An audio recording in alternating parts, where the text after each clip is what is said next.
نہیں یہ میرا بیٹا ہے، میرے پاس ایک باغ ہے، نخلستان ہے، کھجور کا باغ ہے، میں اپنے اس بیٹے کو تحفے میں دینا چاہتا ہوں، میں اپنے بیٹے کو یہ باغ گفٹ کرنا چاہتا ہوں۔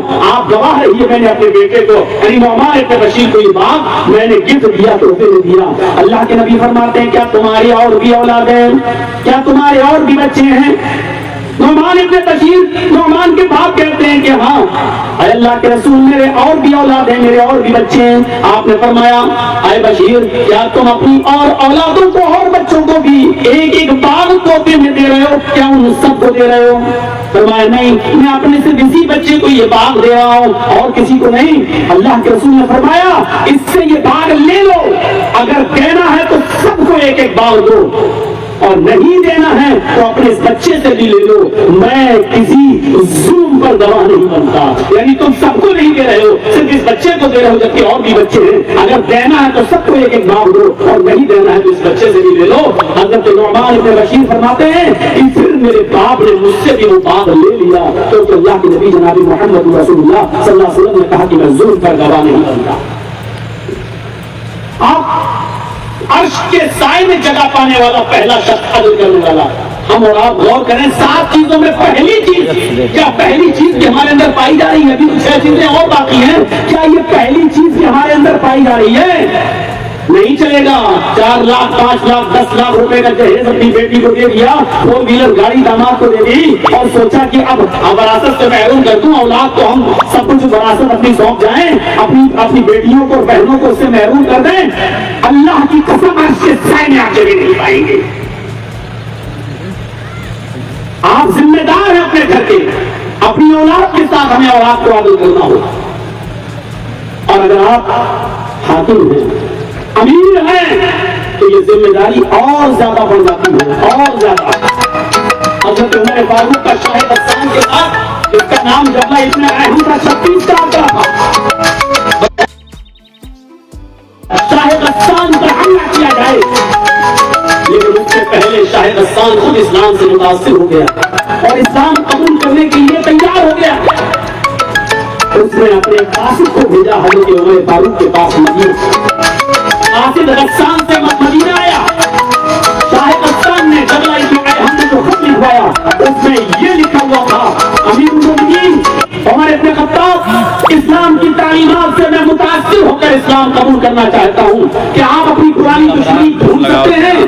کیا میں اسلام قبول کرنا چاہوں تو کیا مجھے اسلام کی چھایا میں، اسلام کے سائے میں مجھے جگہ ملے گی؟ لگا دیتے شاہ غسان کے بھیجے ہوئے قاصد کو حضرت عمر فاروق نے جو جواب دیا وہ جواب بہت پیارا تھا۔ اے شاہ غسان، اگر اسلام کی تعلیم سے تم پوری طریقے سے متاثر ہو تو فوراً چلے آؤ میرے ہاتھوں پر اسلام قبول کر لو۔ اسلام قبول کرنے کے بعد سارے گناہ ختم ہو جاتے ہیں۔ اسلام اسلام لانے کے بعد جتنے بھی پرانے جرائم ہوئے ہیں گناہ وہ سب ختم ہو جاتے ہیں۔ آؤ اور اسلام کے سامنے تمہیں جگہ ملے گی اور تمہاری ساری غلطیاں بھی معاف کر دی جائیں گی۔ اس کو تصور بھی نہیں تھا کیسے تم غلطیاں آسانی سے ہمیں معاف کر دیں گے۔ علامہ شبلی نے اپنی مایا ناز کتاب الفاروق کے اندر نقل کیا ہے کہ شاہ غسان اپنے 500 سپاہیوں کے ساتھ، 500 گھوڑ سواروں کے ساتھ مدینے کی طرف نکلتا ہے۔ شاہانہ شان و شوکت کے ساتھ وہ مدینہ میں انٹری بھی کرتا ہے، لیکن مدینہ پہنچنے سے پہلے 5 کلومیٹر پہلے اس نے ایک پڑاؤ ڈالا اور وہاں پہنچ کر اپنے قاصد کو بھیجا کہ جاؤ امیر المومنین کو خبر کر دو کہ میں آ چکا ہوں، مدینے میں داخل ہو جاؤں یا نہیں ہو جاؤں۔ حضرت عمر نے اس قاصد سے کہا جاؤ چاہے غسان جبلہ ابن احم سے کہنا کہ آؤ مدینے میں تمہارا اچھی طریقے سے سواگت کیا جائے گا۔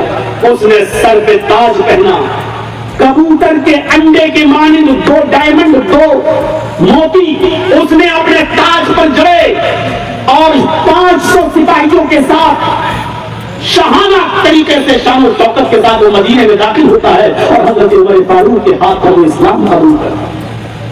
مدینے میں اس کو رہنے کی اجازت مل جاتی ہے کہ کچھ دن آرام کیجیے، رہیے۔ شاہ غسان خود اسلام لایا، جبلہ ابن احم اور اس کے ساتھ 500 گھڑسوار اور 500 سپاہی بھی اسلام لائے۔ اس دن مدینے میں رہتے رہتے حج کا موسم آ گیا۔ حضرت عمر فاروق اور آپ کے ساتھی حج کے لیے مدینے سے مکے جانے لگے. امیر المومنین نے شاہ غسان سے کہا جب ابن ہم سے یہ اچھا موقع ہے, حج کا موسم شروع ہو چکا ہے, تم اسلام لا چکے ہو, اسلام کے سائے میں داخل ہو, آؤ تمہیں بھی حج کی میں دعوت دیتا ہوں, آئے ہو مدینے تو چلو ہم لوگوں کے ساتھ تم حج بھی کر لو. شاہ غسان تیار ہو گیا اور اپنے 500 ساتھیوں کے ساتھ مدینے سے مکے کی طرف چل دیا. بہترین کپڑے پہنے ہوئے, میقات سے احرام پہنتا ہے, قیمتی احرام, ایک بہترین لنگی, خوبصورت اور قیمتی لنگی پہنتا ہے اور اس کے اوپر ایک چادر ڈالتا ہے, قیمتی احرام لپیٹ کر وہ نکلتا ہے اور خانہ کعبہ کا طواف شروع ہو جاتا ہے.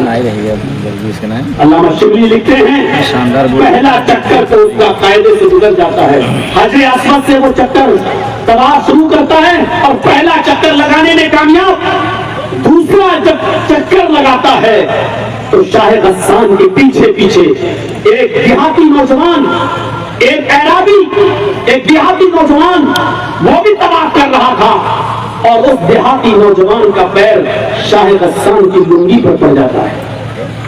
شاہ غسان کی لنگی پر پڑ جاتا ہے. شاہ غسان جب آگے بڑھتا ہے تو اس کی لنگی کھل جاتی ہے, لیکن چادر اتنی لمبی تھی کہ اس کا سطر نہیں کھلتا, وہ ننگا نہیں ہوتا, سطر نہیں کھلتا, چادر اوپر والی چادر تھوڑی لمبی تھی. شاہ غسان کی لنگی کھل جاتی ہے. پیچھے جو اعرابی چل رہا تھا دیہاتی, اس نے وہ لنگی اٹھائی اور شاہ غسان کو دیتے ہوئے کہا کہ دھوکے سے میرا پیر آپ کی چادر پر, آپ کی لنگی پر پڑ گیا ہے, یہ لیجیے آپ چادر لنگی. اس نے لنگی کو لپیٹا, پیچھے مڑا, دیکھا کہ ایک دیہاتی پھٹا پرانا احرام پہنے ہوئے جس پہ ٹریبل لگے ہوئے ہیں, ایک دیہاتی آدمی کے پیر میری لنگی پر کیسے پڑ گیا. شاہ غسان نے پیچھے مڑ کر ایک زوردار تھپڑ اس دیہاتی کے چہرے پر, اس کے گال پر رسید کر دیا. تھپڑ اتنے زور سے تھا, تھپڑ اتنا کرارا تھا کہ اس دیہاتی نوجوان کی آنکھ باہر آ جاتی ہے, آنکھ کا گھیرا نہیں. اس نے شاہ غسان سے کچھ نہیں کہا, اپنا طواف پورا کیا. اور جب یہ دیہاتی نوجوان اپنے علاقے میں جاتا ہے تو وہاں کے لوگوں نے جب پوچھا کہ تمہاری آنکھ کیسے خراب ہوئی, آنکھ کیسے پھوٹی, اس نے پورا واقعہ جب اپنے قبیلے میں بیان کیا تو پورے قبیلے کے لوگ آنکھ بلّا ہو گئے اور کہنے لگے کہ اتنی ہمت شاہ غسان کی, ہوگا بادشاہ اپنے علاقے کا لیکن وہ یہ ظلم کرے گا ہمارے ساتھیوں پر. پورا کا پورا قبیلہ حضرت عمر فاروق کے پاس آیا. ان دنوں میں حضرت عمر وہیں مکے میں موجود تھے اور شکایت کرنے لگا, امیر المومنین شاہ غسان نے ہمارے قبیلے کے آدمی کی, اس نوجوان کی آنکھ کھول دی ہے. اس نوجوان نے پوری بات حضرت عمر فاروق رضی اللہ تعالیٰ عنہ کو بتائی. حضرت عمر فاروق رضی اللہ تعالیٰ عنہ نے جب یہ سنا تو پیشانی پر پسینہ آ گیا. شاہ غسان نے تمہاری آنکھ کھولی صرف اتنی سی بات پر کہ تمہارا پیر اس کی لنگی پر آ گیا. بلاؤ اس کو. حاضر کیا گیا, شاہ غسان حاضر ہوا. حضرت عمر فاروق نے کہا, شاہ غسان آئے جبلا, اس نوجوان کی شکایت یہ ہے. اس نے اعتراف کیا کہ امیر المومنین یہ بالکل صحیح بول رہا ہے, لیکن ایک معمولی آدمی, ایک غریب آدمی, ایک دیہاتی آدمی کی اتنی طرفداری آپ کیوں کر رہے ہیں. حضرت عمر فاروق نے کہا کہ اسلام لانے کے بعد سب برابر ہیں, کوئی دیہاتی نہیں, کوئی امیر نہیں, کوئی غریب نہیں. تمہیں بتاؤ یہ کیوں تم نے تھپڑ مارا. فرمایا اس کا پیر میرے لنگی پر آ گیا اور میری لنگی کھل گئی. ایک معمولی آدمی اپنا پیر میری لنگی پر رکھے گا. حضرت عمر فاروق نے کہا کہ اس نے بتا دیا کہ دھوکے سے پیر رکھا گیا. ایک معمولی سی اور چھوٹی سی غلطی کی اتنی بڑی سزا کہ تم اس کی آنکھ پھوڑو گے. کیش میں تھا, بادشاہ غسان کا رہ چکا, اس لیے اس کو عقل تھی. کہنے لگا امیر المومنین ٹھیک ہے مان لیا, لیکن چلیے پھول گئی تو پھول گئی, اب کیا ہونا چاہیے. کہا عدل کا تقاضا عدل, انصاف کا تقاضا انصاف. کہا مجھے کیا کرنا ہوگا. حضرت عمر فاروق نے کہا اس نوجوان سے معافی مانگ لو, اگر یہ معاف کر دیتا ہے تو کچھ نہیں کرنا. کہا کہ میں غسان کا بادشاہ رہ چکا ہوں، میرا باپ بھی بادشاہ رہ چکا ہے، میرا دادا بھی غسان کا بادشاہ رہ چکا ہے، بادشاہ میرے گھر کی لونڈی اور میں اتنے بڑے علاقے کا بادشاہ اور میں معمولی اور غریب آدمی سے معافی مانگوں گا، یہ میری شان کے خلاف ہے۔ حضرت عمر نے کہا پھر دوسرا آپشن یہ ہے کہ کچھ یہ دے کے معاملہ حل کر لو جتنے میں وہ تیار ہو جائے۔ کہا میں یہ بھی نہیں کروں گا، ایک غریب آدمی سے میں سودے بازی کروں، ایک دیہاتی سے میں سودے بازی کروں۔ حضرت عمر فاروق نے کہا کہ پھر تیسرا آپشن یہ کہ آنکھ کے بدلے میں تم نے اس کی آنکھ پھوڑی، تیار ہو جاؤ، یہی شخص تمہاری بھی آنکھ پھوڑے گا۔ کہا امیر المومنین کیا ایک غریب و دیہاتی آدمی کی آنکھ اور ایک بادشاہ کی آنکھ برابر ہو سکتی ہے؟ کیا یہی اسلام کا عدل ہے؟ بادشاہوں کی کوئی فکر نہ کی جائے، امیروں کا کوئی خیال نہ رکھا جائے۔ حضرت عمر فاروق کا جواب یہ تھا کہ اسلام لانے کی بات کوئی امیر نہیں، کوئی غریب نہیں، کوئی بڑا نہیں، کوئی چھوٹا نہیں۔ اب اس کے بعد سنیے گا، اس نے کہا امیر المومنین اگر اسلام لانے کے بعد امیروں کے جذبات کا احترام نہیں کیا جاتا تو میں اسلام ہی چھوڑ دوں گا اور پھر سے میں عیسائی مذہب قبول کر لوں گا جس مذہب سے میں نکل کے آیا ہوں، نہیں چاہیے مجھے اسلام۔ حضرت عمر فاروق نے کہا شوق سے تم اسلام چھوڑ سکتے ہو، جاؤ تمہیں اجازت ہے، لیکن میں نے لیٹر میں لکھا تھا اگر اسلام کی ساری خوبیاں دیکھ کر تم اسلام سے متاثر ہو کر اگر اسلام قبول کر رہے ہو تو اسلام میں تمہارا سواگت ہے۔ اسلام کے اندر موسٹ ویلکم ہے۔ جب تم نے اسلام کی تعلیمات سے متاثر ہو چکے تھے تو پھر یہ بھی تمہیں معلوم ہونا چاہیے تھا کہ اسلام میں عدل کا کتنا بڑا مقام ہے۔ اب تم اگر اسلام چھوڑو گے تو جو مرتد کی سزا ہوتی ہے وہ تمہیں دی جائے گی، کیونکہ اسلام قبول کرنے کے بعد اسلام چھوڑنے والے کی سزا اسلام کے اندر یہ ہے کہ اس کو قتل کر دیا جائے۔ اگر تم اسلام چھوڑو گے تو مرتد کی سزا دی جائے گی، تمہیں قتل کر دیا جائے گا۔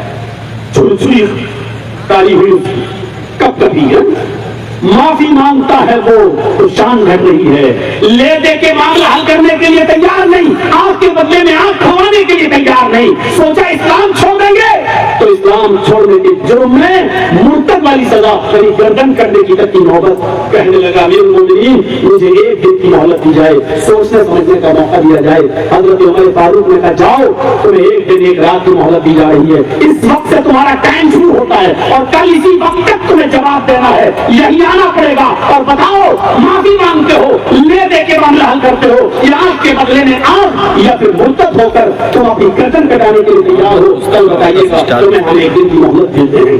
وہ اپنے 500 سپاہیوں کے بیچ گیا اور کہنے لگا کہ اسلام لانے کے بعد ہماری عزت کا کچرا نکل گیا، کوئی فرق نہیں پڑتا ہے کیا ہم بادشاہ رہ چکے اور ہمیں غریب آدمی سے معافی مانگے، یہ ہے اسلام؟ اور پھر اگر اسلام چھوڑے تو گردن کٹائیے۔ اپنے 500 ساتھیوں کو تیار کرتا ہے اور رات کے اندھیرے کا فائدہ اٹھا کر وہ وہاں سے فرار ہو جاتا ہے اور بھاگ جاتا ہے، پھر وہی غسان آ جاتا ہے، اپنے ملک میں واپس آ جاتا ہے۔ اور دوسرے دن جب حضرت عمر فاروق کو پتا چلا کہ وہ تو رات کے اندھیرے کا فائدہ اٹھا کر فرار ہو گیا، بھاگ گیا، حضرت عمر فاروق نے اس کی کوئی پرواہ نہیں کی۔ کتنا بڑا نقصان ہوا، خود بھی اسلام سے پھر گیا، 500 ساتھیوں کو بھی لے کے چلا گیا، لیکن حضرت عمر فاروق کو کوئی ذرہ برابر بھی کوئی پیشانی پر شکن نہیں پڑی، کیونکہ انہوں نے کہا کہ عدل اس سے بڑا ہے، انصاف اس سے بڑا ہے۔ قیامت کے دن عدل انصاف کرنے والا حاکم امیر عرش الہی کے سائے میں ہوگا۔ اگر میں عدل سے کام نہیں لیتا تو قیامت کے دن عرش کا سایہ مجھے نہیں ملتا۔ الامام العادل، عدل انصاف کرنے والا۔ آپ غور کر رہے ہیں عدل کی اہمیت؟ ہم اپنے سماج میں غور کریں کتنا عدل کرتے ہیں۔ نبی اکرم جناب محمد رسول اللہ صلی اللہ علیہ وسلم کا عدل دیکھیے۔ جنگ بدر کے اندر جب 70 کافر مارے گئے اور 70 کو قید کر دیا گیا، ان 70 کافروں جن کو قید کیا گیا ان میں نبی اکرم صلی اللہ علیہ وسلم کے چچا حضرت عباس بھی تھے اور آپ کے داماد ابو العاص بھی تھے جو حضرت زینب کے شوہر تھے۔ نبی اکرم نے اعلان کر دیا ہے جنگ بدر کے قیدیوں کے رشتے داروں مال فدیہ کہتے جاؤ، رکھتا قیدی لیتے جاؤ۔ اور ادھر رات کے اندھیرے میں قیدیوں کا معائنہ کرنے نکلے تو کیا دیکھ رہے ہیں کہ میرے چچا عباس کڑا رہے ہیں، میرے چچا عباس رو رہے ہیں. اللہ کے نبی کی نظر اپنے چچا عباس کے پیروں پر پڑی ہوئی بیڑیوں پر پڑی, جو پیر پھیلاتے وقت ان کو تکلیف ہو رہی تھی اور وہ چیخ رہے تھے, تو اللہ کے رسول کی آنکھوں میں آنسو آ گئے, لیکن کچھ نہیں کہا, اپنے خیمے میں آئے اور لیٹ گئے. صحابہ کی نظریں پڑ گئی کہ اللہ کے رسول رو دیے. ایک صحابی گئے اور انہوں نے اپنے نبی کے چچا عباس کے پیروں کی بیڑیوں کو ڈھیلا کر دیا. اللہ کے رسول رات میں اٹھے, پھر دوبارہ دیکھنے گئے قیدی کیسے ہیں, تو کیا دیکھتے ہیں کہ میرے چچا عباس سو رہے ہیں آرام کی نیند. پوچھا عباس تمہارے پیروں کی ہے میرے چچا, تمہارے پیروں کی بیڑیوں کو کس نے ڈھیلا کیا؟ ایک صحابی اٹھے, کہا اللہ کے رسول میں نے. کہا کیوں؟ کہا کہ یہ روتے تھے تو آپ روتے تھے, اپنے چچا کی تکلیف آپ کو برداشت نہیں ہوتی تھی, میں نے آپ کو آرام سے سونے کے لیے آپ کے چچا کے پیروں کی بیڑیوں کو ڈھیلا کر دیا. اللہ کے رسول نے فرمایا چچا کی محبت یہ فطرت ہے, یہ فطرت ہے, ایک بھتیجے کو ہوگی. میرے آنکھوں میں آنسو, یہ فطری محبت کا تقاضا ہے, لیکن تم نے میرے چچا کے پیروں کی بیڑیاں ڈھیلی کر دی. یہ عدل اور انصاف کے اس کا مدد کیا, عدل اور انصاف کا خون کیا.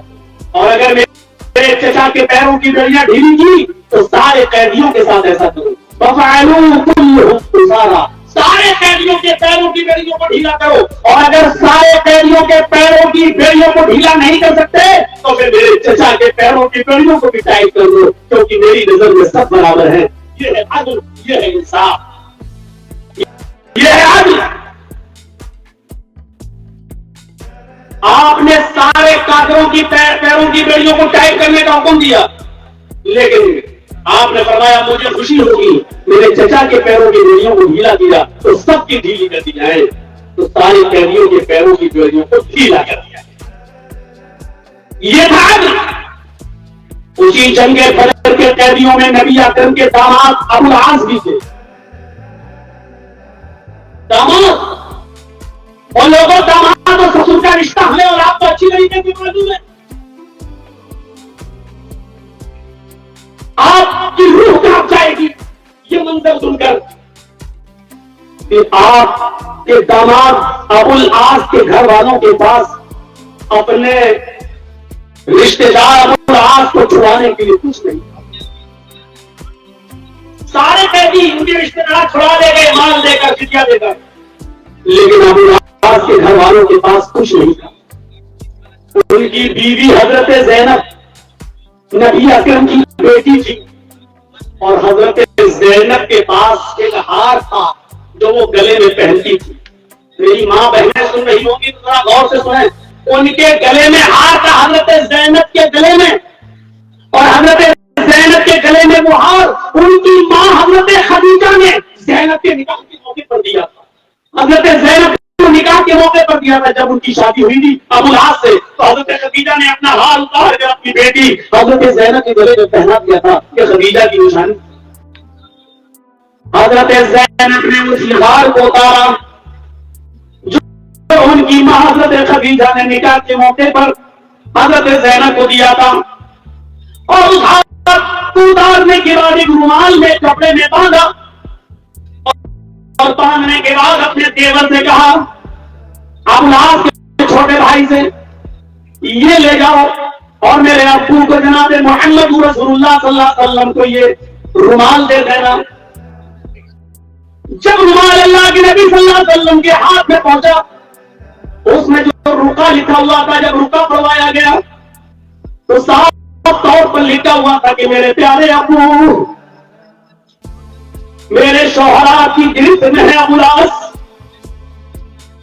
سارے قیدی ان کے رشتے دار والی فدیہ دے کر چھڑا لے گئے, لیکن آپ کی بیٹی زینب کے پاس اپنے شوہر کو چھڑانے کے لیے اتنا مال نہیں ہے.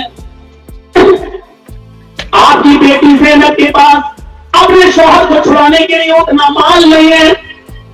جو ہار میری ماں نے مجھے میرے نکاح کے موقع پر میرے گلے میں پہنایا تھا, اس ہار کے علاوہ میری ماں کی اس نشانی کے علاوہ میرے پاس کچھ نہیں ہے. اگر اس ہار کے بدلے میں میرے شوہر ابو العاص کو چھوڑ سکتے ہیں تو چھوڑ دیجئے, ورنہ ورنہ میں آپ کو کسی چیز پر مجبور نہیں کر سکتی. جب رومال کھولا گیا اور وہ ہاتھ جناب محمد رسول اللہ کے ہاتھ میں آیا تو 30 سال پرانی خدیجہ کی وہ محبت محمد رسول اللہ کو یاد آ گیا. وہ خدیجہ تو نبی اکرم صلی اللہ علیہ وسلم کے زخموں پر مرہم رکھتی تھی, اپنی اوڑھنی مار دیا کرتی تھی. اللہ کے رسول صلی اللہ علیہ وسلم کی نگاہوں میں جب وہ ہار آیا تو آپ کے آنسو بہہ پڑے اور تمام صحابہ کو اکٹھا کر کے بلایا اور فرمایا کہ آئے میرے ساتھیوں, یہ ہار تو میں زینب سے نہیں لے سکتا, یہ میری بیوی خدیجہ کی نشانی ہے جو میری بیٹی کے گلے میں وہ ڈال گئی, یہ ہار تو میں نہیں لے سکتا. لیکن زینب کے پاس کچھ اور ہے بھی نہیں اپنے شوہر کو چھڑانے کی. اگر تم سب کی مرضی ہو, تم سب کی اجازت ہو, تم سب کی مرضی ہو, تم سب کی اجازت ہو تو میں زینب کے شوہر ابو العاص کو بغیر مالک دیے چھوڑ دیتا. اگر تم سب کی اجازت ہو, پورے ذمہ داری ہونے کے باوجود پھر بھی اجازت یہ ہے کہ تم سب کی اجازت ہو. تو سارے صحابہ نے کہا اللہ کے رسول ہماری طرف سے اجازت ہے, آپ یہ ہار بھی دے دیجئے اور زینب کے شوہر کو ایسے ہی چھوڑ دیجئے, ان کے پاس کچھ نہیں. جب ابو العاص کو اللہ کے نبی چھوڑنے کے لیے آئے تو اللہ کے رسول نے شرط لگا دی, اے ابو العاص میں تمہیں چھوڑ دوں گا, تمہارے گھر والوں کے پاس مال دنیا دینے کے لیے نہیں ہے, لیکن اگر تم نے میری یہ شرط پوری کر دی تو میں سمجھوں گا کہ یہی مال دنیا. کہاں کیا ہے اللہ کے رسول؟ اللہ کے نبی نے فرمایا ابو العاص تم کافر ہو اور میری بیٹی زینب مومنہ ہے, ایمان لا چکی ہے, اور کسی مومنہ عورت کے لیے جائز نہیں کہ وہ کسی کافر مرد کے ساتھ رہے. لہٰذا میں تمہیں اس شرط پر چھوڑنے کے لیے تیار ہوں کہ گھر جا کر تمہیں میری بیٹی کو میرے حوالے کرنا ہوگا اور میں انتظار کروں گا تمہارے ایمان لانے کا. جب تم ایمان لے آؤ گے تو میں اپنی بیٹی تمہیں واپس کر دوں گا, میں اپنی بیٹی کو تمہیں دے دوں گا. اگر تم نے میری یہ شرط مان لی تو میں سمجھوں گا کہ تم نے مالی دیا دے دیا. اب العاص نے وعدہ کیا, اللہ کے رسول میں وعدہ کرتا ہوں کہ آپ کی بیٹی کو گھر پہنچتے ہی آپ کے حوالے کر دوں. اللہ کے رسول نے چھوڑ دیا. اب العاص گھر گئے اور العاص نے اپنی بیوی کو زینب کو اللہ کے رسول کے حوالے کر دیا, اور جب وہ ایمان لائے اسلام قبول کیا تو اللہ کے رسول نے بھی اپنا وعدہ نبھایا اور زینب کو پھر ابو العاص کے حوالے کر دیا. میرے بھائیوں میں بتانا یہ چاہتا ہوں کہ عدل دیکھیے اور انصاف کا تقاضا دیکھیے کہ آپ نے اپنے داماد کو تو نہیں چھوڑا, یہ عدل کا تقاضا ہے, عدل ہے اور انصاف ہے. اور جس قوم جس شخص میں عدل نہیں ہے وہ سوچنا چھوڑ دے کہ عرش الہی کے سائے 50,000 سال کا دن کوئی معمولی دن نہیں. اور امام العادل پہلا, دوسرے پر آئیے وَشَابٌ نَشَأَ فِي عِبَادَةِ رَبِّهِ, دوسرا وہ نوجوان بھی اللہ کے عرش کے سائے میں ہوگا. دوسرا وہ جوان نوجوان اللہ کے عرش کے سائے میں ہوگا جو اللہ کی عبادت میں مصروف ہے. میں 7 باتیں بتاؤں گا, 7 لوگوں کا ذکر کروں گا اور آپ غور سے سنتے رہیے گا. میں کسی بھی وقت کسی کو بھی کھڑا کر کے پوچھ سکتا ہوں یہ 7 لوگ کون ہیں, اور جس کی گردن جھکی ہوگی اسی کو سب سے پہلے کھڑا کروں گا. دیکھیں غور سے سن رہا ہے کہ بس ویڈیو بنانے میں لگا ہوا ہے. پہلا شخص عدل و انصاف کرنے والا. دوسرا وہ نوجوان جوان جو اپنے رب کی عبادت میں لگا ہوا ہے. جوانی کی عبادت اللہ کو بہت زیادہ پسند ہے. بڑھاپے میں تو سبھی کر لیتے ہیں. 4 بیٹوں کی شادی ہو گئی, 2 بیٹیوں کی شادی ہو گئی, سب کا معاملہ نپٹا دیا. اولاد نے کہا ابو اب آپ بہت کر لیے ہو, اب آپ بیٹھو, اب ہم دکان ہم سنبھالیں گے, فیکٹری ہم سنبھالیں گے, اب آپ اللہ اللہ کرو. بچوں نے آپ کو فری کر دیا, اب تو آپ اللہ اکبر کی آواز سنی مسجد میں پہنچ ہی جاؤ گے. اب کون سا بڑا کمال رہ گیا؟ کمال تو یہ تھا کہ فیکٹری میں 4 ٹرک مال بھر کے آیا ہوا ہے, ادھر آواز آ رہی ہے حی علی الصلاۃ. اب موقع ہے کہ تو اپنی فیکٹری کو بڑا مانتا ہے یا اللہ کو بڑا مانتا ہے. اللہ کو بڑا مانتا ہے تو فیکٹری کے مال کو فیکٹری کو بند کر اور مسجد کی طرف جا. اچھا ڈاکٹر بن گیا, MBBS MS, اچھا خاصا مریض آیا میرے پاس, ادھر آدم کی آواز آئی حی علی الصلاۃ, آؤ نماز کے لیے. اچھا اس کو پہلے ایڈمٹ کر لوں، اس کا پرچہ بھر لوں، اس کو ہاسپٹل کے اندر جگہ دے دوں، اس کو بیڈ دے دوں، چارپائی دے دوں، اس کی بوتل ووتل لگوانا شروع کر دوں، اس کے بعد میں جاتا ہوں نماز پڑھنے، کتنے میں جماعت ختم ہو جاتی ہے۔ میرے پیارے ساتھیوں، اب موقع ہے اس جوانی میں دیکھنے کا کہ اپنی رب کی عبادت بھی کرنا لگی۔ وہ حضرت حنظلہ کا منظر اٹھائیے، شادی ہوئی، آج شادی ہوئی، شام کو نکاح ہوا، مغرب کے بعد عشاء کے بعد بیوی کو گھر لے کر آئے، اپنی بیوی کے ساتھ لیتے ہوئے اپنی بیوی کے ساتھ آرام فرما رہے ہیں۔ پہلی رات تھی، ہسبینڈ کی وائف تھی، اور پہلی رات ان دونوں نے شب زفاف بھی منائی، میاں بیوی کے تعلقات جو ہوتے وہ قائم بھی کیے۔ ابھی وہ اپنی بیوی سے دل لگی کی باتیں کر رہے تھے، اتنے میں جنگ کا جہاد کا اعلان ہو جاتا ہے، اور یہ آواز آتی ہے کہ اس ندا کے بعد، اس آواز کے بعد اب کوئی آواز نہیں دی جائے گی، اب ایک لمحہ بھی اپنے گھر پہ نہیں رکنا ہے۔ حضرت حنظلہ نے اپنے گھوڑے کو کھولا اور جانے لگے۔ بیوی نے فرمایا جہاد تو صبح سے ہے، آج کی رات ہمارے پاس رہ لیجیے، کل صبح چلے جائیے گا۔ فرمایا میری پیاری بیوی سنا نہیں، نبی کے قاصد نے اعلان کیا ہے کہ ایک لمحہ بھی اپنے گھر میں رکنا تمہارے لیے کہیں جو لوگ موجود ہیں ان کے لیے ٹھیک نہیں ہے، اپنے گھر سے نکلو۔ اپنے گھوڑے کو دوڑایا، کہنے لگے کہ بیوی، اللہ رب العالمین، اللہ کے نبی جناب محمد رسول اللہ کے داعی نے دعوت دے دی، اعلان کر دیا میرا گھر میں رکنا جائز نہیں ہے۔ گھوڑے کو دوڑایا اور نکل گئے، اور صبح جہاد میں شامل ہو گئے۔ اتنا لڑے، کئی کافروں کو واصل جہنم کیا، کئی کافروں کو جہنم پہنچایا، اور اس کے بعد میں خود شہید ہو گئے، وہ بھی قتل کر دیے گئے، شہید ہو گئے۔ جب ان کو دفنایا جانے لگا، جب ان کو انہیں قبروں میں، شہید کی حالت یہی ہوتی ہے جو اللہ کی راہ میں قتل کیا جائے، جن قبروں میں وہ شہید ہوتا ہے انہیں قبروں میں اس کو دفنایا جاتا ہے، اس کی جنازے کی نماز نہیں پڑھی جاتی ہے، اس کی جنازے کی نماز نہیں ہوتی، جن قبروں میں شہید ہوا انہیں قبروں میں اس کو دفنایا جاتا ہے، اس کو غسل نہیں دیا جاتا ہے۔ نبی اکرم جناب محمد رسول اللہ صلی اللہ علیہ وسلم نے گھر میں خبر پہنچوائی، جناب لوگ شہید ہو گئے، شہیدوں کے رشتے دار اپنے شوہر کو دیکھنے آئے۔ حضرت حنظلہ کی بیوی بھی پہنچی۔ میرے بھائیوں، تمام شہیدوں کو بغیر غسل کے دفنایا جا رہا تھا، انہی قبروں میں دفنایا جا رہا تھا۔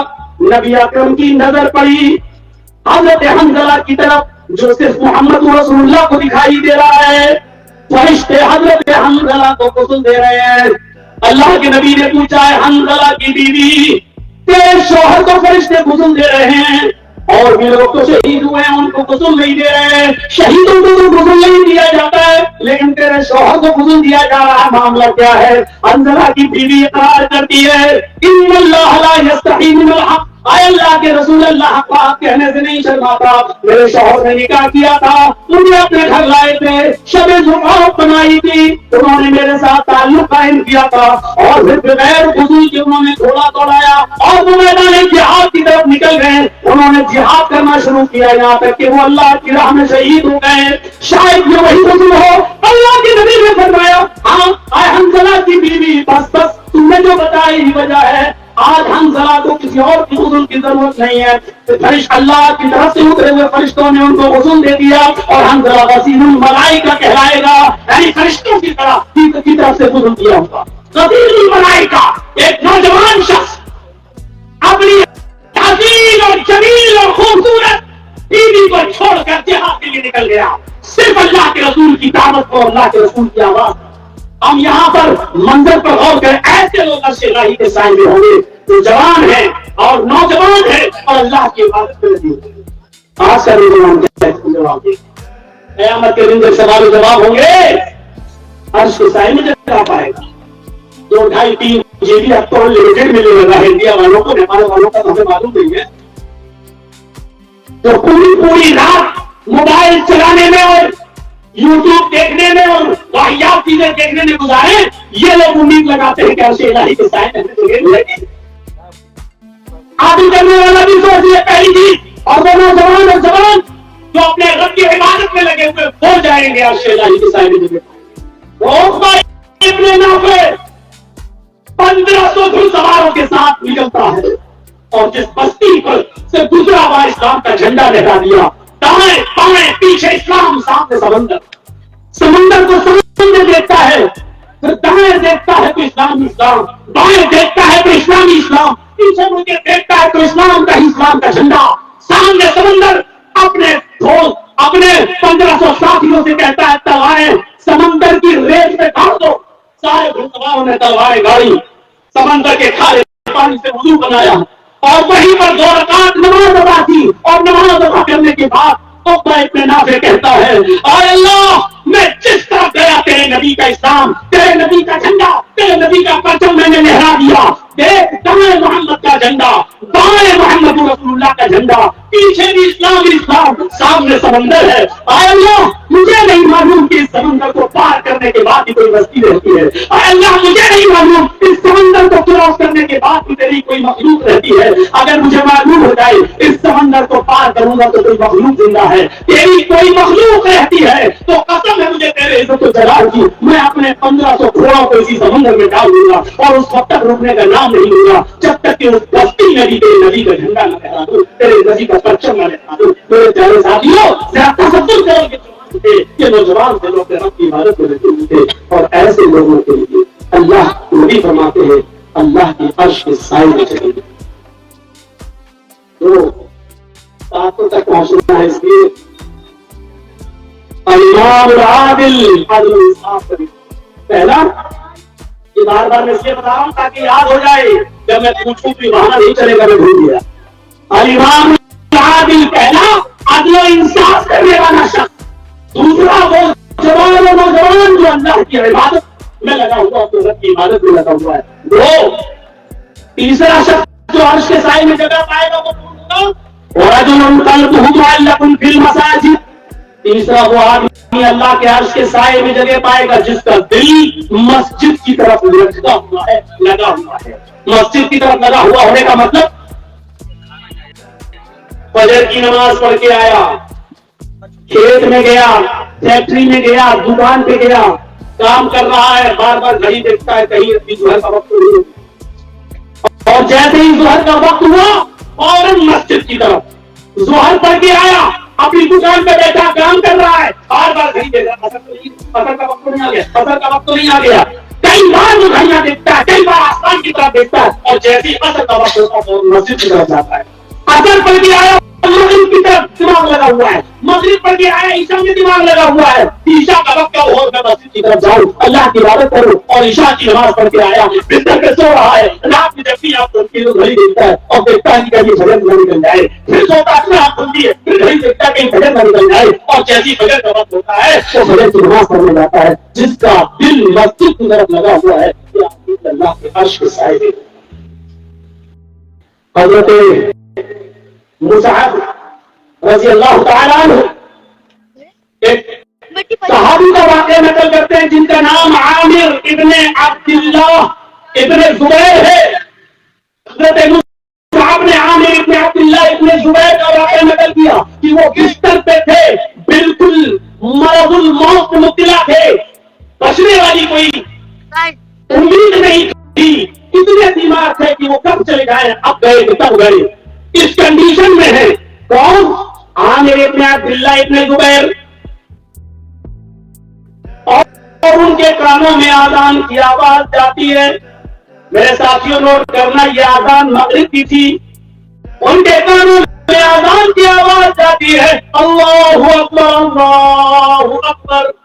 عامر ابن عبداللہ ابن زبیر اپنی اولاد سے اور رشتے داروں سے عائزہ قارب سے کہتے ہیں کہ دیکھو آذان کی آواز میرے کانوں میں آ رہی ہے, مجھے مسجد کی طرف لے چلو.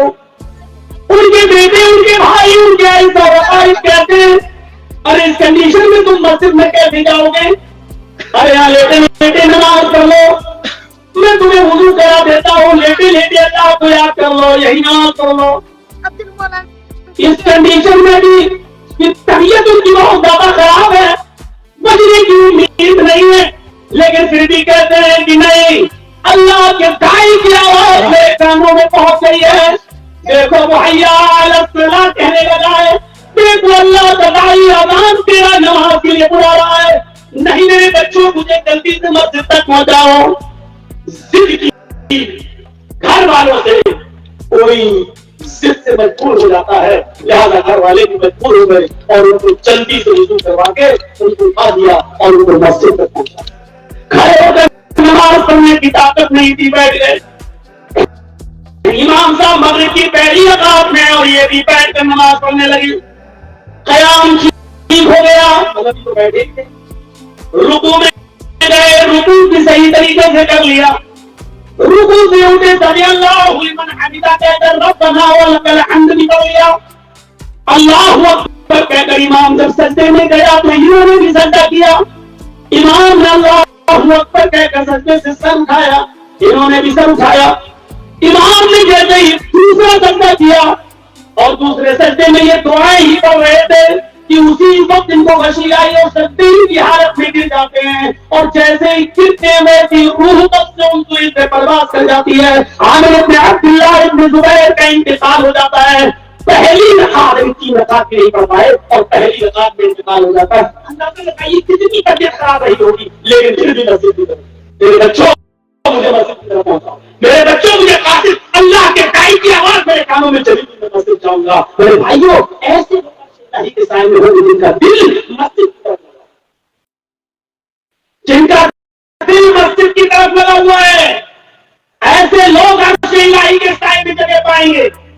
تین ہو گئے، تین، عدل و انصاف کرنے والا، دوسرا وہ جوان جو اللہ کی عبادت میں لگا ہوا ہے، تیسرا وہ شخص جس کا دل مسجد کی طرف لگا ہوا ہے، اور چوتھا شخص آئیے عرش کے سائے میں جگہ پانے والا، وَرَجُلَانِ تَحَابَّا فِي اللَّهِ اجْتَمَعَا عَلَيْهِ وَتَفَرَّقَا عَلَيْهِ،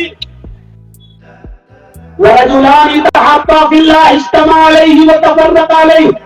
اللہ کے نبی فرماتے ہیں چوتھا وہ شخص بھی اللہ کے عرش کے سائے میں ہوگا جس نے کسی سے محبت کی ہوگی تو اللہ کے لیے، اور کسی سے دشمنی کی ہوگی تو اللہ کے لیے۔ محبت کی بنیاد اللہ کے لیے ہو اور دشمنی کی اس کا سبب بھی اللہ کے لیے ہو۔ جگجیت صاحب سے آپ ناراض ہیں اس لیے کہ جگجیت صاحب نے آپ کا 1 لاکھ روپیہ مار لیا، نہیں دے رہے، یہ ناراضگی نہیں۔ جگجیت صاحب آپ سے ناراض ہے اس لیے کہ آپ نے جگجیت صاحب کو دھوکہ دیا اور جگجیت صاحب آپ سے ناراض، یہ نہیں۔ جگجیت صاحب آپ سے ناراض اس لیے ہیں کہ آپ نے کہا میرے علاقے میں آ کر دیکھے، توحید پر بول کے دیکھے۔ جگجیت صاحب نے کہا چل اگر تو مجھے بولنے کی اجازت نہیں دیتا تو میں بھی نہیں آؤں گا تیرے لیے، بات چیت نہیں کرنا چاہتا مت کر۔ یہ ہے دشمنی اللہ کے لیے۔ اگر ہم تمہارے علاقے میں نہیں آئے تو اس لیے نہیں کیونکہ آپ مجھے توحید کی دعوت کو نہیں کرنے دے رہے ہو اور حق بات نہیں بولنے دے رہے ہو، اگر اس لیے میں آپ سے ناراض ہوں تو ناراضی چلے گی۔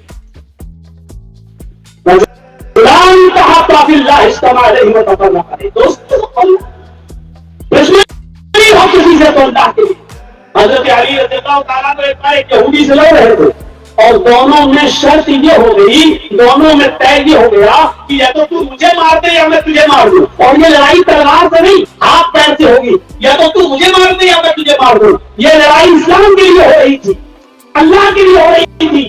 یہودی تیار ہو گیا اور وہ علی سے لڑنے لگا، کبھی حضرت علی اس یہودی کے اوپر، کبھی وہ یہودی حضرت علی کے اوپر، کافی دیر تک اوپر نیچے والا معاملہ چلتا رہا، اور آخر میں حضرت علی رضی اللہ تعالیٰ عنہ اس یہودی کے اوپر سوار ہو گئے اور اس کی سینے پر بیٹھ گئے اور اس کا گلا پکڑ کے دبانا شروع کر دیا۔ قریب تھا کہ اس کو مار ہی دیں، قریب تھا کہ اس کا گلا دبا کر اس کو ختم کر دیں، لیکن یہودی کے دماغ میں شاطرانہ چال آئی، اور کیا اس نے سوچا اب بچنے کا کوئی راستہ نہیں ہے، تو اس نے اپنے منہ میں پھونک اکٹھا کیا ایسے کر کے، بہت سا پھونک اکٹھا کیا اور اس نے حضرت علی کے چہرے پر پھونک دیا۔ وہ تھوک جب حضرت علی رضی اللہ تعالیٰ عنہ کے چہرے پر آیا تو حضرت علی رضی اللہ تعالیٰ عنہ نے اس کو چھوڑ دیا اور اس طریقے سے اس کا تھوک جو ہے پوچھنا شروع کر دیا۔ لیکن جب دیکھا کہ اس نے بہت تھوکا تو حضرت علی کو اور غصہ آ گیا، تو وقت تھوک رہا ہے میرے اوپر، تو اس کو اور کس کے پکڑ لیا، اس کا گلا اور زور سے دبانا شروع کر دیا، لیکن آگے لائن ہو گئی غصے میں۔ لیکن پھر سوچا نہیں، اس کے تھوکنے کے بعد مجھے غصہ آیا اور میری گرفت معلوم نہیں اگر یہ کس غصے میں مارا گیا تو یہ نہیں مارا جائے گا، یہ میرا ذاتی انتقام ہوگا، یہ میرا ذاتی بدلہ ہوگا، یہ میرا ذاتی غصہ جو مجھے آیا ہے اس غصے میں مارا گیا تو یہ مارنا اللہ کے لیے نہیں ہوگا۔ حضرت علی کا غصہ تو تھا اور چاہتے تھے کہ مار دوں، لیکن یہ سوچا کہ تو میرا غصہ ذاتی ہے اس کو چھوڑ دیا، کہا چلا یہاں سے۔ کہنے لگا علی میری سمجھ میں نہیں آ رہا ہے، اس غصے میں تو آپ کو مجھے مار ہی ڈالنا چاہیے تھا۔ جب میں نے آپ کے اوپر تھوکا تو میں نے دیکھا کہ آپ کو اور غصہ آیا، اس غصے میں آپ کی کیک بھی زیادہ ہو گئی، مضبوط ہو گئی، اس غصے میں تو آپ کو مجھے مار ہی ڈالنا چاہیے تھا، لیکن میں نے دیکھا کہ آپ نے چھوڑ دیا۔ حضرت علی نے فرمایا کہ جب تک میں تجھے مار رہا تھا اللہ کے لیے مار رہا تھا، اور جب تم نے میرے چہرے پر تھوکا اس کے بعد مجھے جو مزید غصہ آیا اس غصے میں میری آنکھیں سرخ ہو گئی۔ اگر اس غصے میں تم مارا جاتا تو یہ مارنا اللہ کے لیے نہیں ہوتا، یہ اللہ کے لیے نہیں، یہ میرا ذاتی انتقام ہوتا، اور میں ذاتی انتقام نہیں لیا کرتا۔ اے یہودی میں نے تجھے چھوڑ دیا، میں ذاتی بدلہ نہیں لیتا، اگر اس غصے میں تم مارا جاتا تو اللہ کے لیے نہیں مارا جاتا۔ چلا یہاں سے میرے بھائیوں، غور کیجیے، حضرت علی کو جو مزید غصہ آیا اس غصے میں اس کو مارا نہیں کر کے چھوڑ دیا۔ کیوں؟ اگر اس غصے میں یہ مارا گیا تو یہ لڑائی اللہ کے لیے نہیں، یہ مارنا اللہ کے لیے نہیں ہوگا۔ ہم اپنی سوسائٹی پر غور کریں، کس سے کس حساب کی دوستی کرتے ہیں، کس سے کس حساب کا برتاؤ کرتے ہیں۔ اللہ کے نبی صلی اللہ علیہ وسلم نے فرمایا چوتھی چیز ہے وَرَجُلَانِ تَحَابَّا فِي اللَّهِ اجْتَمَعَا عَلَيْهِ وَتَفَرَّقَا عَلَيْهِ، محبت کرو تو اللہ کے لیے اور کسی سے دشمنی کرو تو اللہ کے لیے۔ اب پانچویں چیز جو ہم آپ کو بتانے جا رہے ہیں میرے بھائی، وہ ہمارے اس زمانے میں اور سماج کا کینسر ہے۔ سنیے گا، پانچواں کون سا آدمی عرش کے سائے میں ہوگا؟ وَرَجُلٌ دَعَتْهُ امْرَأَةٌ ذَاتَ مَنْصَبٍ وَجَمَالٍ فَقَالَ إِنِّي أَخَافُ اللَّهَ، ایسا شخص، ایسا آدمی جس کو کسی خوبصورت حسین و جمیل عورت نے ذات منصب، کسی شریف گھرانے کی معزز عورت، بہترین حسب و نسب اور بہترین گھرانے کی شریف عورت نے، شریف خاندان کی عورت نے، جمال، اوپر سے وہ حسین و جمیل اور خوبصورت بھی ہے، ایسی عورت نے برائی کے لیے بلایا، برے کام کی دعوت دی، آؤ ہم سے ملو، میں تیار ہوں تمہارے ساتھ ملنے کے لیے۔ اس نے کسی برے کام کی طرف دعوت دی، نمنترن دیا، اور اس شخص نے اس کی دعوت کو ٹھکراتے ہوئے کہہ دیا وَقَالَ إِنِّي أَخَافُ اللَّهَ، میں اللہ سے ڈرتا ہوں، میں اللہ سے ڈرتا ہوں۔ پہلے جملے پر غور کیجیے گا، یہاں بات بازارو عورتوں کی نہیں ہو رہی ہے، یہاں بات جسم فروش عورتوں کی نہیں ہو رہی ہے، وہ تو آپ کو ہر چوراہے پر اور ہر شہر، بڑے بڑے شہر میں آپ کو پیسہ پھینکو اور آپ کو جسم حاصل ہو جائیں گے اور مل جائیں گے، اور کسی کسی علاقے میں بالکل آسانی کے ساتھ آپ کو جسم حاصل ہو جائیں گے، چند روپیوں میں، چند پیسوں میں۔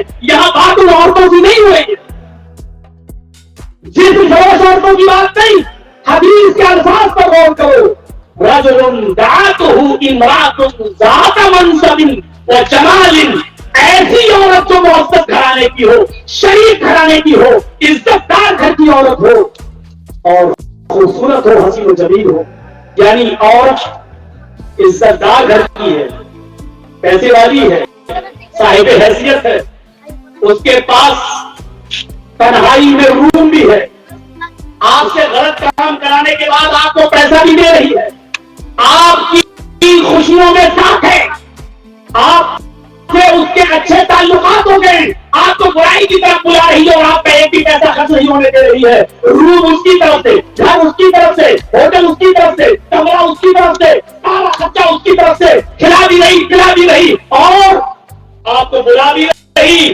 اور اوپر سے خوبصورت بھی حسین جمیل ہے. یہ سارے موقع ہیں آپ کے پاس. تنہائی اس کی طرف سے, پیسہ اس کی طرف سے, عزت دار گھرانے کی شریف عورت ہو, پیسے والی ہو, اور آپ کو صرف جانا ہے اس کے پاس, کوئی ڈر بھی نہیں ہے. ایسا موقع بھی ہے آپ کے پاس, اور سارے راستے ہونے کے باوجود آپ نے اللہ کے خوف سے ڈرتے ہوئے, اللہ کا خوف کھاتے ہوئے اس عورت سے کہا چل ہٹ, انی اخاف اللہ, میں اللہ سے ڈرتا ہوں. ایسا شخص کا شیطان کی سائے ہوگا. کیا یہ پانچویں کو بھی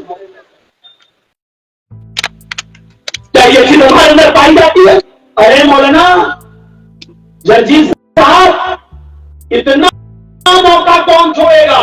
یہاں تو 500 1000 روپیہ خرچ کر کے بھی ہم جسم حاصل کر لیتے, اور یہاں تو آپ کہہ رہے ہیں الٹا پیسہ بھی دے رہی ہے, عزت دار گھر کی بھی ہے, ہوٹل یا کمرہ بھی اس کا, تنہائی بھی دے رہی ہے, سارے موقع ہیں اس کے, اور پھر کوئی چھوڑ دے. میرے بھائی جان اس کی بات ہو رہی ہے.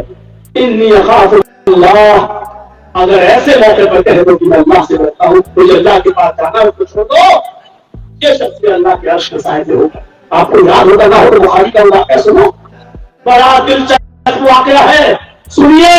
ایک صحابی ہیں مرثد ابن ابی مرثد, اللہ کے نبی کے پاس آئے اور کہا اللہ کے رسول کیا میں اسلام لے آؤں تو میرے سارے گناہ معاف ہو جائیں گے؟ اللہ کے نبی صلی اللہ علیہ وسلم نے فرمایا کہ ہاں.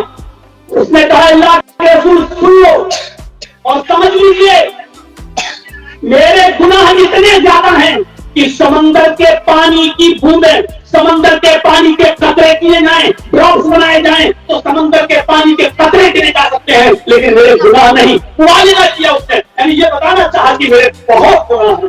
اللہ کے نبی نے فرمایا ان الاسلام یہدی ما کان قبلہ, اگر اسلام لے آؤ تو سب کون کہا ہاتھ یہ لگا, اپنا ہاتھ بڑھائیے. اللہ کے رسول نے اپنا ہاتھ بڑھایا, مرثد ابن ابی مرثد نے کلمہ پڑھا, اشہد ان لا الہ الا اللہ و اشہد ان محمدا عبدہ ورسولہ. یہ کلمہ پڑھ کر اسلام. اللہ کے نبی کے پیچھے نماز پڑھی, پہلی نماز پڑھی, ایک وقت کی نماز اللہ کے نبی کے پیچھے پڑھی, فوراً سوال کیا سلام پھیرنے کے بعد, اے اللہ کے رسول اسلام تو لے آیا, لیکن اب میں کماؤں گا کیا, کھاؤں گا کیا اور کھلاؤں گا کیا؟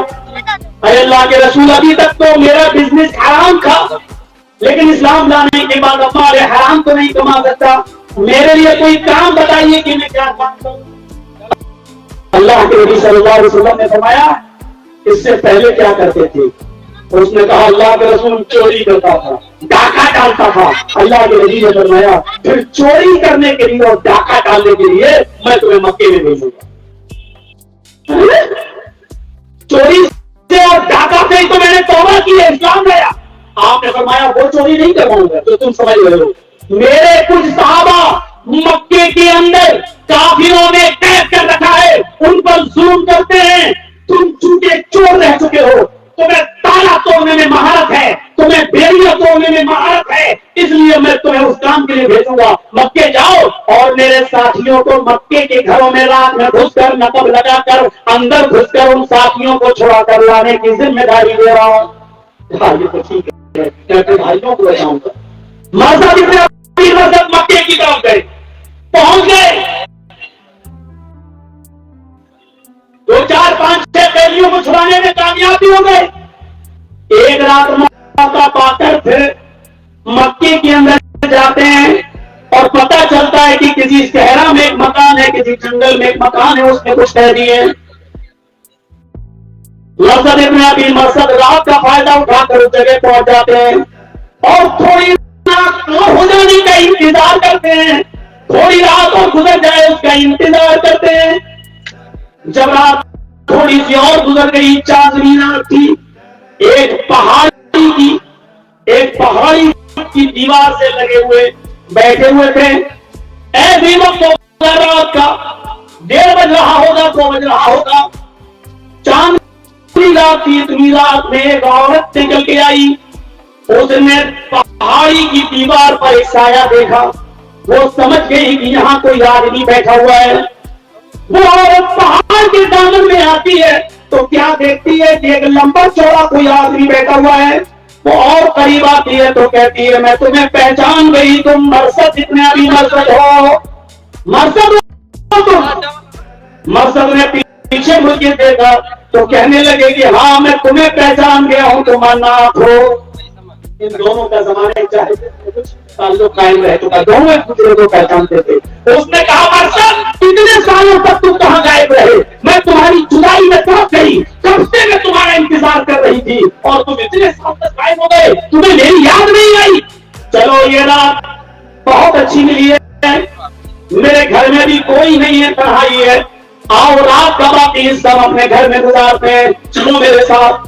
دیکھیے خوبصورت بھی ہے، حسین و جمیل بھی ہے، اور گھر بھی بلا رہی ہے، دعوت بھی دے رہی ہے، موقع ہی موقع ہے مرشد کے پاس۔ اس رات کی تاریکی میں رات کا بقیہ حصہ ہم اپنے گھر پہ گزارتے ہیں، آؤ برسوں کی یادیں تازہ کرتے ہیں۔ تمہیں میری یاد کیوں نہیں آئی؟ چلو تعلیمات سے گھر پہ کرتے ہیں، آؤ جلدی چلو۔ حضرت مرثد کا اس نے ہاتھ پکڑنا شروع کر دیا اور اٹھانا شروع کر دیا، جیسا کہ اس عورت کو بہت جلدی ہو۔ اے مرثد اٹھو، جلدی چلو، آؤ رات کا باقی حصہ ہم اپنے گھر میں چلو۔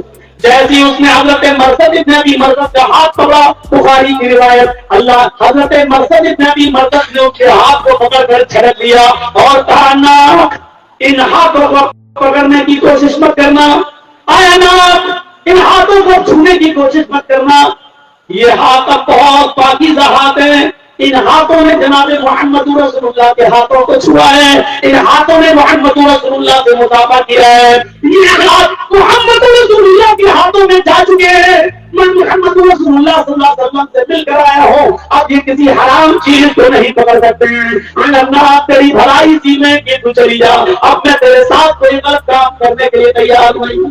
اچھا تو تم مسلمان ہو چکے ہو، اسلام لا چکے ہو، اور اتنی رات میں یہاں سمجھ گئی تم ان قیدیوں کو چھڑانے کے لیے آئے ہو، تم چوری کے ارادے سے آئے ہو۔ اس نے شور کرنا شروع کر دیا نام نے، لوگوں اٹھو، ایک آدمی تمہارے گھر میں چوری کے ارادے سے داخل ہو چکا ہے، جلدی نکلو۔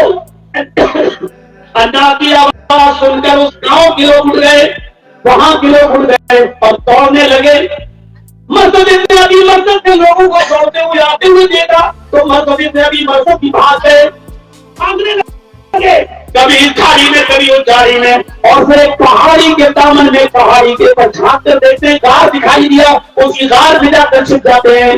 اندھیرے کی وجہ سے وہ لوگ دیکھ نہیں پائے، لیکن اس پہاڑی کے اوپر چڑھ گئے جس پہاڑ کے نیچے غار ہے، اور اس غار میں حضرت مرثد ابن ابی مرثد چھپے ہوئے ہیں۔ حضرت مرثد کہتے ہیں اس پہاڑی کے اوپر سے ان لوگوں نے پیشاب بھی کیا، جو لوگ مجھے پکڑنے کے لیے آئے وہ لوگ اوپر پیشاب کر رہے تھے، اور قسم ہے اس ذات کی جس کے قبضے میں میری جان ہے، اللہ کی قسم ان کا پیشاب میرے سر کی اوپر گر رہا تھا۔ مرثد ابن ابی مرثد ان کا پیشاب میرے سر کے اوپر گر رہا تھا، لیکن میں ٹسمس نہیں ہو رہا تھا، میں ہل نہیں رہا تھا، اگر میں ہلتا تو وہ پہچان لیتے کہ یہاں کوئی چھپا ہوا ہے، میں بالکل پتھر کی مورتی کی طرح بنا ہوا تھا، میرا ہلنا ڈلنا بالکل بند تھا۔ ان لوگوں نے کچھ دیر انتظار کیا، جب دیکھا کہ ان کو میں نہیں ملا تو پھر وہ چلے گئے، اور تھوڑی دیر کے بعد وہ ناک بھی چلی گئی۔ پھر میں تھوڑی دیر کے لیے ٹھہرا اور پھر میں نے دیکھا کہ کوئی نہیں ہے، تھوڑی دیر رکا اور یقین کر لیا کہ سب لوگ اپنے اپنے گھروں پہ جا چکے اور سو گئے ہوں گے، تو پھر میں ایک گھر میں گھسا، اوپر نقب لگایا اور اندر داخل ہوا، اور پھر میں نے ایک قیدی کو چھڑایا، لیکن اس وقت میرے حصے میں اتنا موٹا اتنا تازہ قیدی میرے حصے میں آیا کہ جب میں اس کو اپنے کاندھے پر اپنی پیٹھ پر لاد رہا تھا تو وہ مجھے تھکا دیتا تھا، بڑی مشکل سے میں اس کو گھر سے باہر نکالا، بڑی مشکل سے میں نے اس کو پیٹھ پر لادا، اور جب میں اس طرح سے اس جنگل سے باہر نکلا تب میں نے آ کر اس کی بیڑیوں کو توڑا، اور پھر میں اس کو مکے سے لے کر مدینہ آیا اور اللہ کے نبی صلی اللہ علیہ وسلم کو سونپ دیا۔ اللہ کے نبی جناب محمد رسول اللہ صلی اللہ علیہ وسلم نے میری خوب تعریف کی اور میرے لیے دعا کی۔ پھر میں نے بھی اچھا موقع دیکھا، اور موقع دیکھنے کے بعد میں نے کہا اللہ کے رسول آج میرے ساتھ ایسا معاملہ پیش آیا، ایک عورت جس سے میری پرانی آشنائی ہے، جس سے میرا پرانا رشتہ ہے، زمانے جاہلیت میں اس کے قریب قریب ہو چکا ہوں، میں اس سے مل چکا ہوں. اے اللہ کے نبی، میں میرے دل و دماغ سے وہ اناج نہیں نکلتی ہے. مجھے بڑی محبت ہے اناج سے، اور اس کو بھی مجھ سے بڑی محبت ہے. کیا میں اناج سے نکاح کر لوں؟ کیا میں اناج سے شادی کر لوں؟ اے اللہ کے رسول، مجھے اجازت دیجیے کہ میں اس عورت سے نکاح کر لوں، اس کو اپنی بیوی بنا لوں. اللہ کے نبی صلی اللہ علیہ وسلم نے تھوڑی دیر رکا، اور رکنے کے بعد تھوڑا دیر توقف کیا، اور تھوڑا توقف کرنے کے بعد آپ نے فرمایا آئے مرد، میں تو چاہتا تھا کہ تمہیں اجازت دے دوں کہ تم اناج سے نکاح کر لو، تم اس کو اپنی بیوی بنا لو، جب تمہیں اس سے اتنی محبت ہے اور وہ تمہیں بھی چاہتی ہے. لیکن ابھی اللہ تعالیٰ نے قرآن کی آیت نازل فرما دی ہے، اور اس آیت میں صاف طور پر یہ کہہ دیا ہے کہ الزانی لا ينکح الا زانیۃ او مشرکۃ، کہ کوئی زناکار مرد سوائے زانیہ عورت کے اور مشرکہ عورت کے کسی اور سے نکاح نہیں کرتا ہے. اور کوئی بھی زانیہ عورت کسی مشرک مرد اور زانی مرد سے ہی نکاح کرتی ہے، کسی اور سے نہیں کرتی. یعنی ایک مومن کے لیے جائز نہیں ہے کہ وہ ایک بدچلن اور ایک آوارہ عورت کو اپنی بیوی بنائے. تمہارا نکاح اناج کے ساتھ جائز نہیں ہے. تم ایمان لا چکے ہو، تم مومن ہو چکے ہو، وہ بدچلن ہے، وہ زانیہ ہے، وہ بدکار عورت ہے اور مشرکہ ہے، لہٰذا تمہارا نکاح اس کے ساتھ جائز نہیں ہے. اللہ نے منع کر دیا میرے پیارے ساتھیوں. لیکن مذہب اتنی مذہب اسلام کی میں ایسے پیوست ہو چکے تھے اور اسلام کے ساتھ ایسے گھل اور مل چکے تھے کہ انہوں نے یہ نہیں کہا تھا کہ رسول نہیں، میں اس کے بنا تو رہ نہیں پاؤں گا، اور میں اس کو چاہوں گا، میں اس کو ہر حال میں لاؤں گا. نہیں، جب اللہ کے نبی نے منع کر دیا تو مرسد نے کہا ایسی ہزار اناج قربان اسلام پر، میں اسلام کو نہیں چھوڑ سکتا، ہزاروں اناج کو چھوڑنے کے لیے تیار ہوں. اناج کو کیسے چھوڑا؟ کہہ رہی ہے چلو آؤ آج کی رات تنہائی کی میرے گھر میں گزارو، بقیہ اس کا آؤ بہت پرانی یادیں تازہ کرو. لیکن کیا کہا؟ ان ہاتھوں میں محمد رسول اللہ کے ہاتھوں کو چھو لیا ہے. اے اناج اب یہ تیرے ساتھ نہیں جا سکتے. یعنی میں اللہ سے ڈرتا ہوں، مجھے اللہ کا خوف ہے، میں تیرے ساتھ غلط کام نہیں کر سکتا. ایسے لوگ جن کو کسی عزت دار خوبصورت اور عزت دار گھرانے کی کسی عورت نے برائی کی دعوت دی اور اس نے کہہ دیا انی اخاف اللہ، میں اللہ سے ڈرتا ہوں. نوجوانوں، 5 چیزیں ہو گئی ہیں. 5 چیزیں ہو گئی ہیں. پہلی چیز عدل و انصاف کرنے والا آدمی. دوسرا وہ جوان جو اپنے رب کی عبادت میں لگا ہوا ہے. تیسرا وہ شخص جس کا دل مسجد کی طرف لگا ہوا ہے. چوتھا وہ شخص جو کسی سے محبت کرتا ہے تو اللہ کے لیے اور دشمنی کرتا ہے تو اللہ کے لیے. اور پانچواں وہ شخص جس کو کسی حسین و جمیل خوبصورت اور عزت دار گھر کی کسی عورت نے برائی کی دعوت دی اور اس نے کہہ دیا انی اخاف اللہ، میں اللہ سے ڈرتا ہوں. 5 چیزیں ہو گئی ہیں، 2 چیزیں اور رہ گئی ہیں. ذرا یہ بھی سن لیجیے. ورجل تصدق بصدقة فأخفاها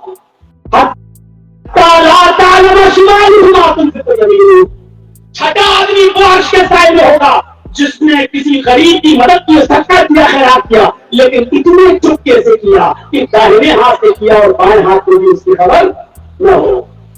ہاں، دائیں ہاتھ سے تو بائیں ہاتھ کو بھی خبر نہ ہو. اس کا مطلب سمجھتے ہو؟ اس کا مطلب یہ ہوا کہ اگر باپ کسی غریب کی مدد کرے تو اتنے چپکے سے کرے کہ بیٹے کو خبر نہ ہو. شوہر کسی غریب کی مدد کرے تو اس حساب سے صدقہ کرے کہ بیوی کو پتہ نہ چلے، اور بیوی صدقہ کرے تو شوہر کو پتہ نہ چلے.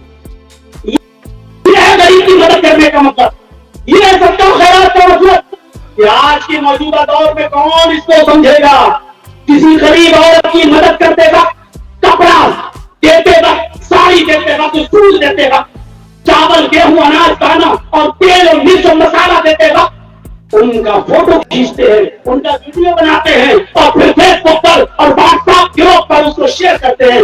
آج ہم نے 20 غریب عورتوں کی کپڑا دے کر مدد کی. آج ہم نے 50 غریب عورتوں کو کمبل دیا. آج ہم نے 50 لوگوں کو، آج ہم نے ان کو دوائیں دلوائی اور ان کو رسوا کرتے ہیں، ذلیل کرتے ہیں. میرے بھائیوں، تو عورت بیچاری نہیں چاہتی کہ میرے بارے میں لوگوں کو پتا چلے.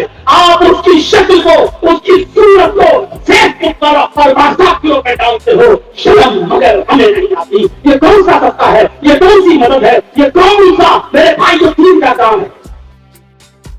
ارے وہ تو صدقہ خیرات، یہاں تو دوستوں ریا اور نمود کا حال یہ ہے کہ عمرہ کرنے گئے تو خانہ کعبہ کے سامنے کھڑے ہو گئے اور احرام پہن کر فوٹو کھینچ رہے سیلفی، اور وہیں سے فیس بک پر اور واٹس ایپ پر اللہ نے مجھے عمرے کی توفیق دی ہے، دعا کیجیے اللہ میرا عمرہ قبول فرمائے۔ ارے بے غیرت، تو کن سے دعا کروا رہا ہے؟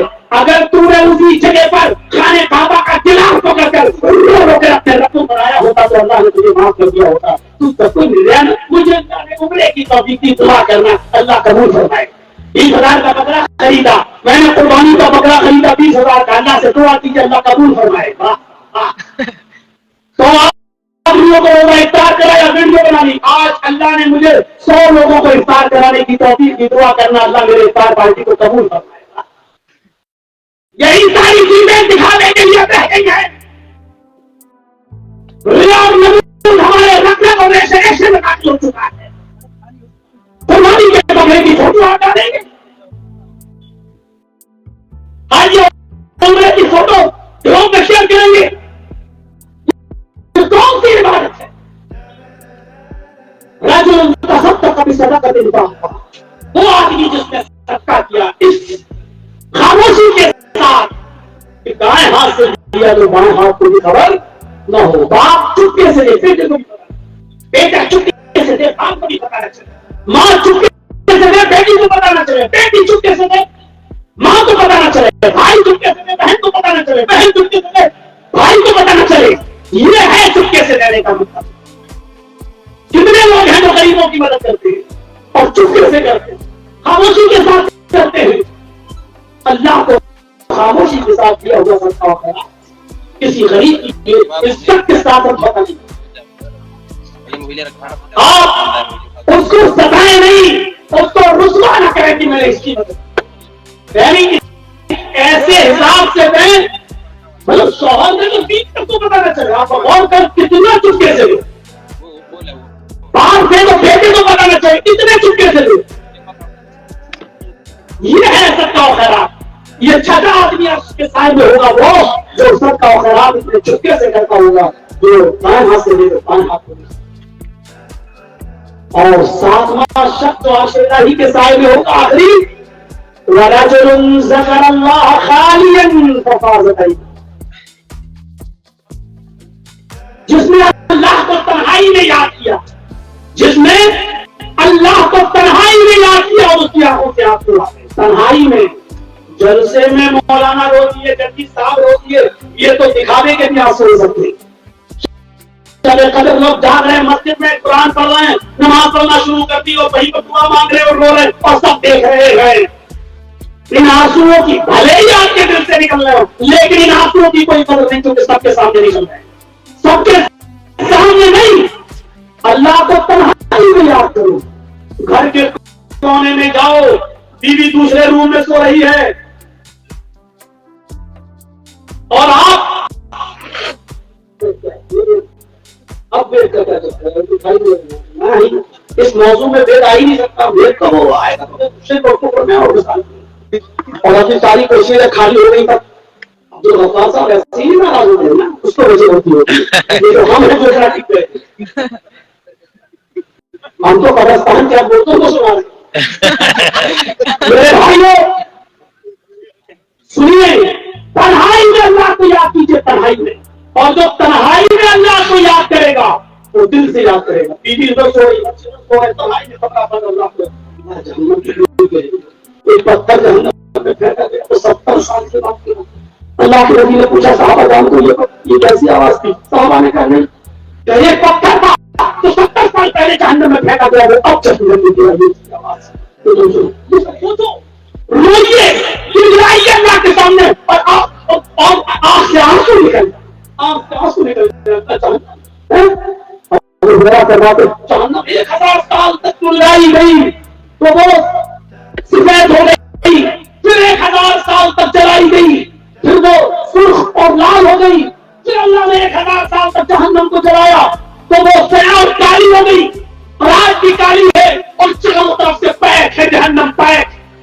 اللہ کے نبی فرماتے ہیں سوئی کے سوراخ کے برابر بھی اگر اس میں سے سانس ہو دی جائے، سوئی کے سوراخ کے برابر بھی اگر اس میں سے سوراخ کر دیا جائے جہنم کی دیوار سے، تو اس سے جو گرمی نکلے گی اس کی گرمی سے جل کر پوری دنیا کب راہ ہو جائے کسی کو پتا نہیں چلے گا. یہ چاہے آنکھوں سے آنسو آ جائیں, یہ سب سوچ کر تو جو اللہ کو تنہائی میں یاد کرے اور اس کے آنکھوں سے آنسو آ جائیں تو ایسے شخص پر بھی اللہ رب العالمین ایسے شخص کو بھی عرش الہی کے سائے میں رکھے. انما المؤمنون الذین اذا ذکر اللہ وجلت قلوبهم. مومن کی تعریف یہ ایمان والا کہتے ہیں اسی کو ہے. مومن اسی کو کہتے ہیں کہ جب اس کے سامنے اللہ کا نام لیا جائے, اللہ کو یاد کیا جائے تو وجلت قلوبهم, تو اس کا دل دہل جائے, اس کا دل کانپ اٹھے. اللہ کا نام, اللہ کا ذکر ہو تو مسلمان کا دل کانپ جاتا ہے. یا مسلمان یا اللہ کا نام آتا ہے اللہ اکبر اللہ اکبر تو ہم چائے کی ہوٹلوں میں چائے کی چسکیاں لے رہے ہوتے ہیں. ہمارے دل کے اللہ کے نام سے اللہ کے ذکر سے کانپتے ہیں. اللہ کے نبی صلی اللہ علیہ وسلم نے فرمایا لو تعلمون ما اعلم لضحكتم قليلا ولبكيتم كثيرا. جہنم میں جو چیزیں دیکھ کر میں آیا ہوں اور جو میں جانتا ہوں وہ تم نہیں جانتے. لو تعلمون ما اعلم, اگر تم ان چیزوں کو جان جاؤ تو میں جانتا ہوں. اگر جہنم کے بارے میں جو باتیں میں تمہیں بتا دوں تو میں جانتا ہوں, جو چیزوں کا علم مجھے اگر وہ تمہیں ہو جائے لضحكتم قليلا ولبكيتم كثيرا, تو تمہیں دنیا میں ہنسی کم آئے گی اور رونا زیادہ آئے گا. تم دنیا میں ہنسنا بھول جاؤ گے اور روتے روتے اپنی زندگیاں ختم کر لو گے. وما تلذذتم بالنساء, اگر تمہیں یہ معلوم ہو جائے کہ آخرت میں کیا کیا برائیاں, کیا کیا عذاب ہیں, جہنم میں کیا کیا عذاب ہیں, آخرت میں کیا کیا پریشانیاں جو میں جانتا ہوں اگر تمہیں معلوم ہو جائیں تو تم اپنی بیویوں کے قریب نہیں جاؤ گے. وما تلذذتم بالنساء, اپنی عورتوں سے لذت حاصل نہیں کرو گے, ان سے تم تعلقات قائم کرنا چھوڑ دو گے, اپنی بیویوں سے دوری اختیار کر لو گے. وَلَخَرَجْتُمْ إِلَى الصَّعَدَاتِ, جنگلوں میں چلے جاؤ گے, بیابان جنگلوں کا رخ اختیار کر لو گے, چبا چبا کر اپنا گزارا کر لو گے, لیکن اپنی بیویوں کے قریب نہیں جاؤ گے. تَجَرُونَ إِلَى اللَّهِ, وہی جا کر تم اللہ کی پناہ مانگتے رہو گے. جو چیزیں میں جانتا ہوں اگر وہ تمہیں بتا دوں. غور کیجیے, ان چیزوں کو سوچیے اور سوچنے کے بعد ہمارے آنکھوں میں آنسو آ جائیں. ان چیزوں کو سوچیے اور سوچنے کے بعد اللہ کے ذکر کو تنہائی میں کریں اور ہمارے آنکھوں آ جائے تنہائی میں. حضرت عائشہ فرماتی ہے میں سو رہی ہوتی اور اللہ کے رسول صلی اللہ علیہ وسلم سجدے میں ہوتے, چکی کی آواز آتی, چکی جب میں اٹھتی اور زمین پر میرا کبھی کبھی پیر رکھ جاتا تو آپ کے آنکھوں کے آنسوؤں سے میں دیکھتی یہ رسول اللہ کا حال ہے. ان کا حال ہے جو بخشے بخشائے ہیں, ان کا حال ہے جو جنتی ہے, ان کا حال ہے جو قبر سے سب سے پہلے اٹھیں گے, ان کا حال ہے جو جنت کا دروازہ سب سے پہلے کھٹکھٹائیں گے, ان کا حال ہے جو جنت میں سب سے پہلے داخل ہوں گے, ان کا حال ہے جو تیرے مقام انتظار ہے, ان کا حال ہے کہ آنکھوں کے آنسوؤں سے زمین تر ہو جاتی ہے. اور ہمارا حال غور کریں. وَرَجُلٌ ذَكَرَ اللَّهَ خَالِيًا فَفَاضَتْ عَيْنَاهُ, وہ شخص کے اللہ کے عرش کے سائے میں ہوگا جس نے اللہ کو تنہائی میں یاد کیا اور تنہائی میں یاد کر کے اس کے آنکھوں سے آنسو آ گئے. 7 چیزیں ہو گئی نا. عدل انصاف کرنے والا شخص, وہ جوان آدمی جو اپنے رب کی عبادت میں لگا ہوا ہے, وہ آدمی جس کا دل مسجد کی طرف ہمیشہ لگا ہوا ہے, وہ آدمی جو دوستی کرتا ہے اللہ کے لیے اور دشمنی کرتا ہے اللہ کے لیے, 4 وہ آدمی جس کو کسی عزت دار شریف گھرانے کی عورت نے حسین و جمیل عورت نے برائی کی دعوت دی اور اس نے کہہ دیا میں اللہ سے ڈرتا ہوں. 5 وہ شخص جس نے چپکے سے صدقہ و خیرات کیا کہ دائیں سے کیا بائیں کو بھی خبر نہیں ہوئی. 6 اور 7واں آدمی وہ جس نے اللہ کو تنہائی میں یاد کیا اور تنہائی میں یاد کر کے اس کی آنکھوں سے آنسو آ گئے تو یہ شخص اللہ کے عرش کے سائے میں ہوگا. اللہ رب العالمین سے دعا کرتا ہوں میں ادھر 1.5 گھنٹے کہ اللہ رب العالمین ان 7 قسم کے لوگوں میں ہمارا بھی شمار فرما دے. اللہ عرش کے سائے میں جب تو اپنے بندوں کو جگہ دے رہا ہو تو ان میں ہمیں بھی شامل فرما دے. الہ العالمین یہ 7 خوبیاں تمہارے اندر بھی پیدا فرما دے. اے اللہ ہمیں بھی عدل کرنے کی توفیق عطا فرما. اے اللہ ہمیں بھی اپنی عبادت کرنے کی توفیق عطا فرما. اے اللہ ہمارا بھی دل مسجدوں سے لگا دے. اللہ ہمیں بھی دوستی اور دشمنی صرف تیری ذات کے لیے ہم کرنے والے بن جائیں, ہمیں ایسا بنا دے. اے اللہ ہمیں بھی عورتوں کے مکروں فریب اور چالوں سے محفوظ فرما دے. الہ العالمین ہمیں بھی پاک بات اور شریف لوگوں میں ہمارا بھی شمار فرما دے. اے اللہ ہم تجھ سے دعا کرتے ہیں ہمیں اس چپکے سے سب کا خیرات کرنے کی توفیق عطا فرما. اللہ ہم کو بھی تنہائیوں میں رونے کا عادی بنا دے اور تنہائی میں تیرے خوف سے ہم رونے والے ہو جائیں اور تیرے خوف سے رہنے والے ہو جائیں. اے اللہ جب تک تو ہمیں زندہ رہے اسلام کو زندہ رکھنا اور تو ہمارا خاتمہ ہو ایمان کا ہمارا خاتمہ فرمانا. وما علينا الا البلاغ المبين واخر دعوانا ان الحمد لله رب العالمين. السلام علیکم ورحمۃ اللہ وبرکاتہ.